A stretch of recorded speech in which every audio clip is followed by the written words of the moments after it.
ایک شخص نے آقا علیہ الصلوۃ والسلام نے اسے عرض کی اور اسے سوال کیا کہ یا رسول اللہ صلی اللہ علیہ وسلم، والدین کے وفات پانے کے بعد، ان کے انتقال کے بعد کیا کوئی ایسا طریقہ ہے کہ ہم ان کے ساتھ نیکی کرتے رہیں؟ یعنی والدین جب تک حیات تھے اس وقت تک تو ہم ان کے ساتھ نیکی کر رہے تھے، لیکن اب ان کی وفات ہو چکی ہے، تو اب ان کو راضی کرنے کا، ان کے ساتھ نیکی کرنے کا، ان کو خوش کرنے کا ذریعہ کیا ہو سکتا ہے؟ اب ہم کیا ایسا عمل کر سکتے ہیں کہ جس سے والدین ہم سے راضی ہو جائیں مرنے کے بعد بھی؟ تو آقا علیہ الصلوۃ والسلام نے ارشاد فرمایا کہ ان کے جو دوست تھے دنیا میں، ان کی حیات میں، ان دوستوں کے ساتھ اچھا رویہ رکھو، ان دوستوں کے ساتھ حسن سلوک سے پیش آؤ، تو اس سے والدین تم سے راضی ہوں گے۔ یعنی والدین کی جو ارواح ہیں،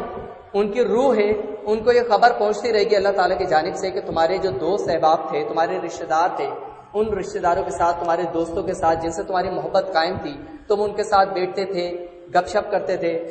اور ان کے ساتھ تمہاری دوستی تھی، ایک محبت کا رشتہ قائم تھا، تو تمہارا بیٹا ان کے ساتھ بہت اچھے رویے کے ساتھ پیش آ رہا ہے، ان کے حقوق کی وہ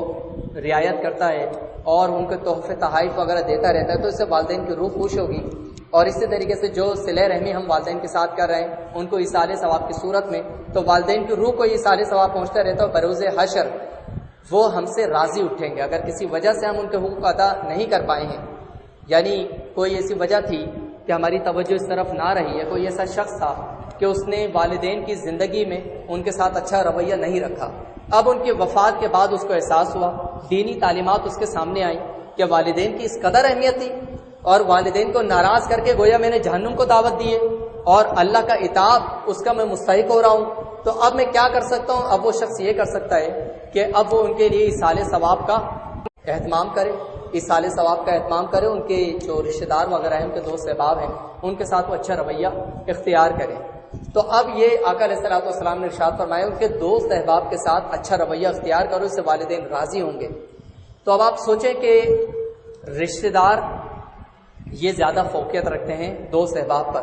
اور رشتہ داروں میں بھی اولاد، والدین کے اولاد سے کیسی کامل محبت ہوتی ہے کہ اولاد کے ساتھ ان کی جو اٹیچمنٹ تھی، جو شفقت تھی، محبت کا معاملہ تھا کہ وہ اپنے منہ کا لقمہ چھوڑ کر اپنی اولاد کو کھلا دیتے تھے، اپنی اولاد کی تمام تر خواہشات انہوں نے ہر طور پر پوری کرنے کی کوشش کی، ان کے مانگنے سے پہلے اولاد کو لا کر دیا۔ جب ہمیں بولنا نہیں آتا تو اس وقت بھی تو والدین ہمیں سب کچھ لا کر دے رہے ہوتے ہیں، ہم نے کچھ طلب تو نہیں کہتا کہ ہمیں سیریلیک لا کر دو، ہمیں پاؤڈر کا دودھ لا کر دو، ہمیں یہ چیز لا کر دو، ہمیں جوبلی دلاؤ، ہمیں چاکلیٹ دلاؤ، ہم چاہتے نہیں تھے، لیکن والدین نے خود سے ہمیں لا کر دی۔ تو والدین نے اپنا تن من دھن سب کچھ ہم پہ وار دیا، اور اب بڑے ہونے کے بعد ہم انہی بہن بھائیوں سے قطع تعلق کر کے بیٹھے ہوئے، انہی بہن بھائیوں کو ہم اذیت دے رہے ہیں، ان کا دل دکھا رہے ہیں۔ تو ظاہری طور پر تو ہم ان بہن بھائیوں کا دل دکھا رہے ہیں، لیکن قبر میں جو ہمارے والدین موجود ہیں ہم ان کا بھی دل دکھا رہے ہیں۔ تو اگر والدین کو